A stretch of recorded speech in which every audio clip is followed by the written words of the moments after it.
Salmo de número 31, um capítulo da Bíblia por dia, orar todos os dias e tentar mudar. São os objetivos aí do nosso grupo Propósito.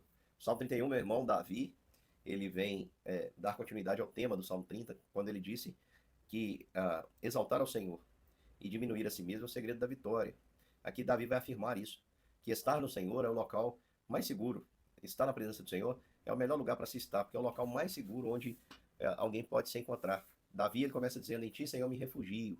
Refugiar, a gente está vivendo numa época onde há muitos refugiados. O que são os refugiados?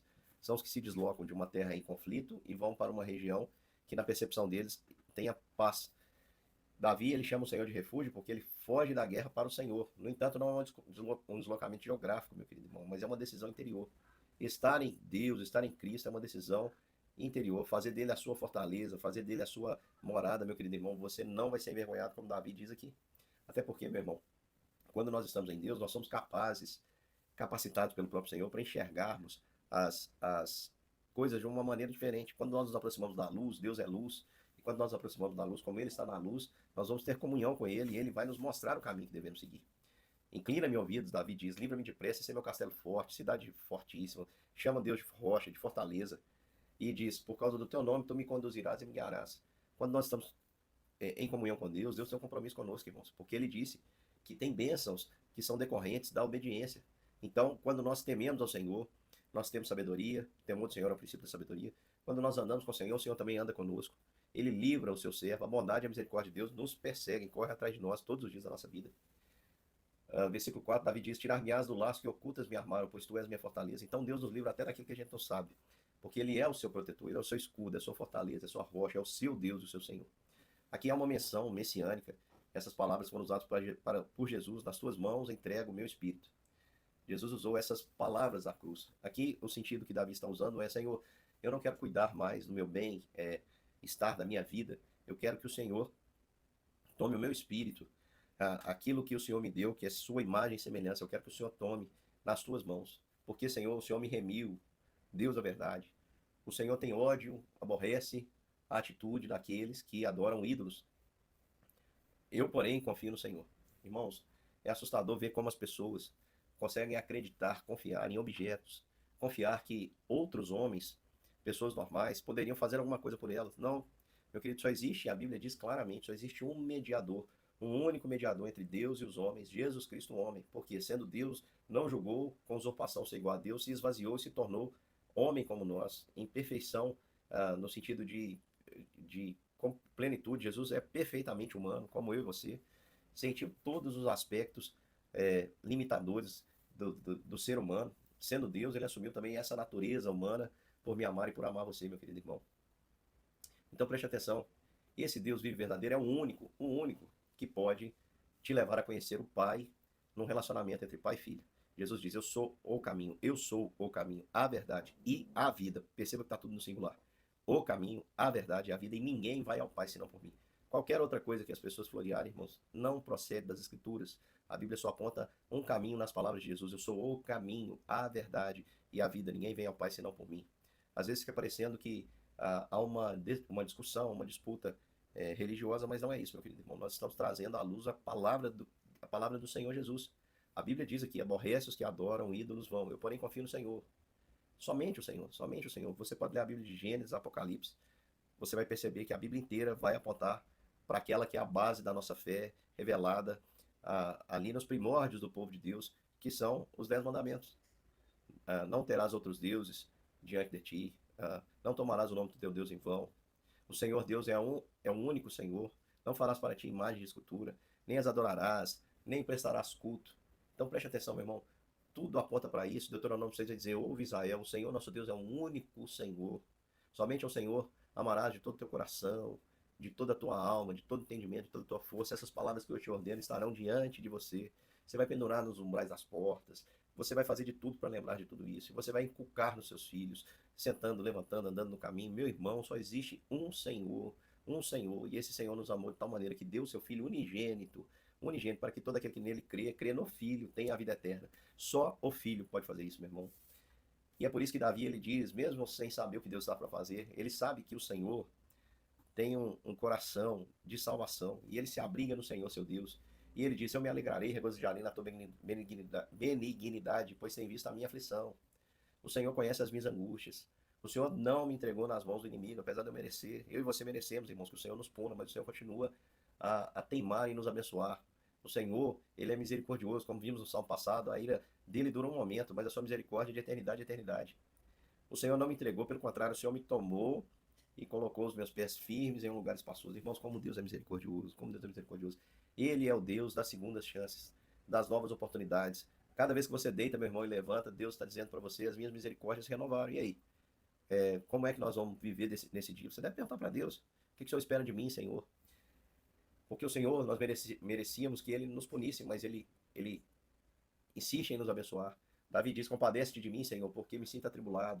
Já que o Senhor é um Deus que ouve, Davi aqui está dizendo: ele está atribulado, os olhos dele estão consumindo, a minha alma e o meu corpo, gasta a minha vida em tristeza e os meus anos em gemidos.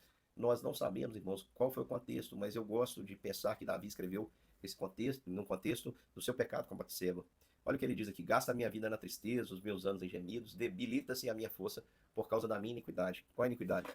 A Bíblia nos diz que Davi em tudo honrou o Senhor, menos nesse caso. Então eu acredito, irmãos, que a iniquidade que Davi se refere é essa, por causa dessa expressão que ele usa também no versículo 10, quando ele diz assim: os meus ossos se consomem.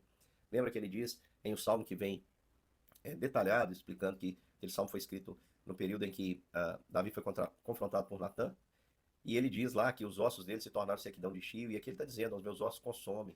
Eu tornei-me opróbrio para todos os meus adversários, espantos para os meus vizinhos, horror para os meus conhecidos. Eu penso que esse salmo, irmãos, é um salmo que aconteceu depois deste momento, e ali quando Davi estava vivendo as consequências da sua iniquidade, como por exemplo a perseguição do seu filho Absalão. Ele continua dizendo: estou esquecido no coração dele, como morto, sou como um vaso quebrado. Lembra como Davi foi humilhado saindo ali da presença? Alguns conselheiros ficaram, alguns humilharam, como é o caso de Simei, jogaram pedras, acusaram Davi de muitas coisas. Davi diz: pois tenho ouvido a murmuração de muitos, terror por todos os lados, conspiram contra mim e tramam tirar minha vida. Lembram que as pessoas se animaram ali com Absalão, gritando que ele era rei? Pois é, meu irmão, a falta de lealdade. Esqueceram-se do que Davi havia feito por esse povo, como Davi havia dado a vida dele por esse povo. E ele diz: quanto a mim, Senhor, eu não vou me atribular, eu confio em ti, tu és o meu Deus, e nas tuas mãos estão os meus dias.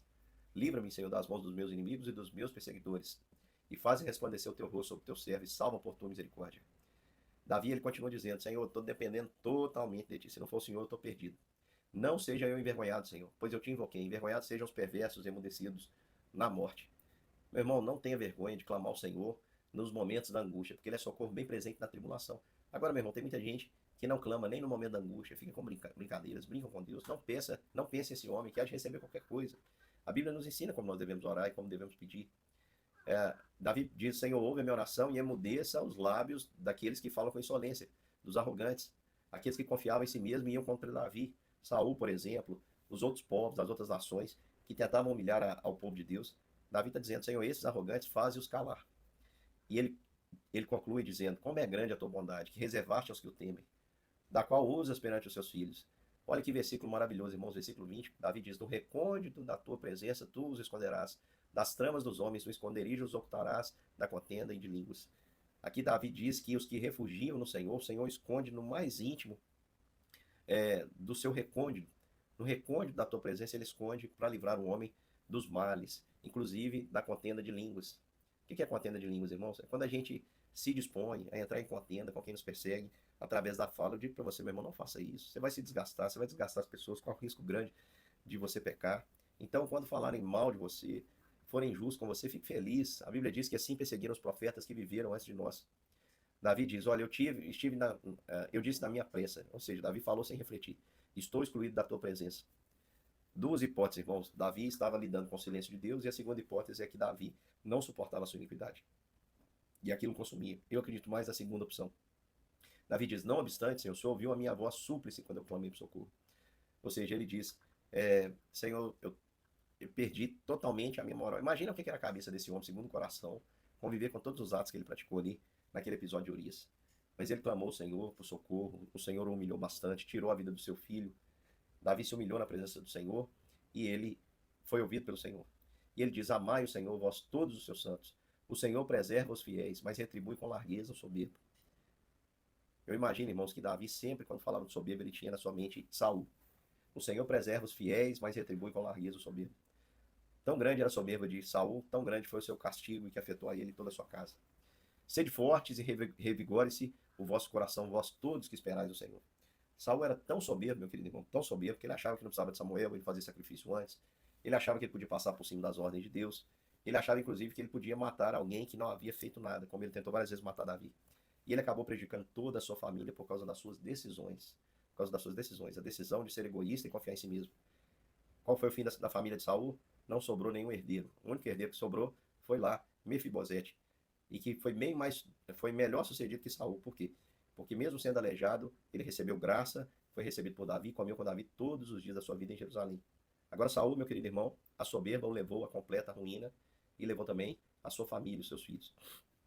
Então, meu querido irmão, não sei como você é, se você é uma pessoa que confia em si mesmo, na sua vida, né? Você confia na sua inteligência, nos seus bens, no seu dinheiro, na sua capacidade. Está na hora, meu irmão, de mudar o rumo. Está na hora de mudar o rumo e clamar ao Senhor por socorro. Passar a confiar somente, tão somente no Senhor, que é socorro bem presente, que nos livra da tribulação, que ouve a voz súplice que nós fazemos, aquele que é, coloca fim às nossas guerras, porque nos esconde lá no recôndito da tua presença. Meu querido irmão, não tenha vergonha de andar em total dependência do Senhor. Ande em total dependência do Senhor. Aqueles que se humilham, pode ter certeza, o Senhor honrará no tempo certo. Deus aplique essa palavra no seu coração, meu irmão. Amanhã estamos juntos para o Salmo de número 32. Até lá.